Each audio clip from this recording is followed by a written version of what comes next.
بہت پرانے وقتوں کی بات ہے جب دنیا میں جادو، جنات اور طلسمی چیزیں عام ہوا کرتی تھی۔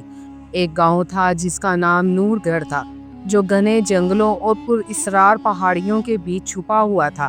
وہاں ایک غریب یتیم لڑکا رہتا تھا جس کا نام ریحان تھا۔ ریحان اپنے چچا کے ساتھ رہتا تھا جو سخت مزاج اور کنجوس انسان تھا۔ بچپن ہی سے ریحان نے محنت کرنا سیکھ لیا تھا، مگر اس کا دل ہمیشہ کسی خاص راز کی تلاش میں رہتا تھا۔ ایک دن ریحان جنگل میں لکڑیاں کاٹ رہا تھا کہ اس کے گودال کا کنارہ ایک پتھر سے ٹکرایا۔ وہ پتھر عام نہیں تھا، بلکہ اس پر کچھ عجیب سی نقاشی اور پرانے وقتوں کی زبان لکھی ہوئی تھی۔ جیسے ہی ریحان نے اس پتھر کو ہٹایا، نیچے سے ایک چمکتی ہوئی سونے کی انگوٹھی نکلی۔ انگوٹھی میں ایک نیلا پتھر جڑا ہوا تھا اور اس کے گرد طلسمی نشان چمک رہے۔ جیسے ہی ریحان نے وہ انگوٹھی انگلی میں پہنی، زمین کانپنے لگی اور دھوئیں کے بادل سے ایک دیو ہیکل جن نمودار ہوا۔ جن کی آنکھیں انگاروں کی مانند تھی اور اس کی آواز گرجدار تھی۔ اے انگوٹھی کے مالک، میں تیرا بندہ ہوں، جو حکم دے گا وہی پورا کروں گا۔ ریحان خوفزدہ ہو گیا، مگر جن نے کہا ڈر مت، تو میرا آقا ہے۔ ریحان نے آہستہ سے کہا اگر تم سچ میں میرے خادم ہو تو مجھے کچھ کھانے کو لا دو۔ پلک جھپکتے ہی جن نے شاہی دسترخوان بچھا دیا جس پر نایاب کھانے سجے ہوئے تھے۔ ریحان نے پہلی بار پیٹ بھر کر کھایا۔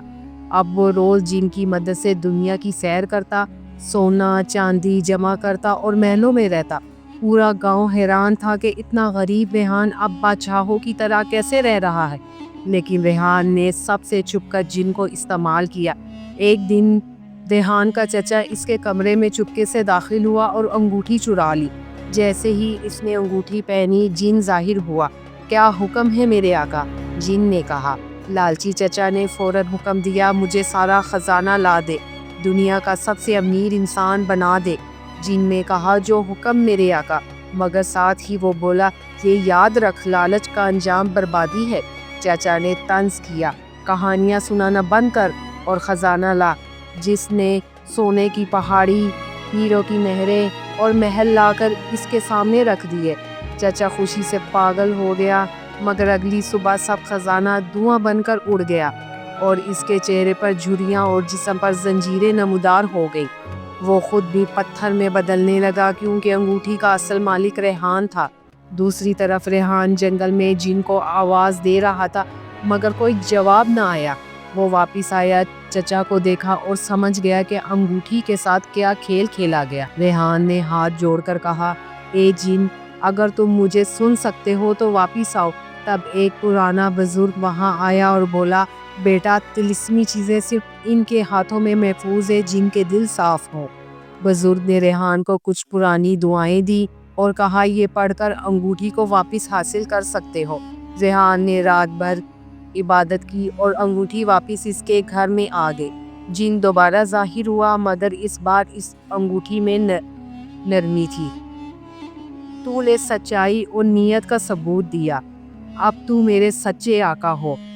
ریحان نے کہا مجھے خزانہ نہیں، علم چاہیے تاکہ میں خود کماؤں، دوسروں کو فائدہ دوں۔ جن مسکرایا اور ریحان کو قدیم علم، تعمیر اور زمینداری کی تعلیم دی۔ ریحان نے اس علم سے گاؤں کی کایا پلٹ دی۔ اس نے اسکول، ہسپتال اور کنویں بنوائے۔ جن ہر وقت مدد کو تیار رہتا، مگر اب وہ صرف نیکی کے کاموں میں استعمال ہوتا۔ وقت گزرتا گیا، ریحان ایک دانا اور نیک انسان کے طور پر مشہور ہو گیا۔ چچا اپنی لالچ کی سزا کے طور پر ہمیشہ کے لیے انگوٹھی سے محروم ہو گیا۔ گاؤں کے لوگ ریحان کو نور گھر کا روشن چراغ کہنے لگے۔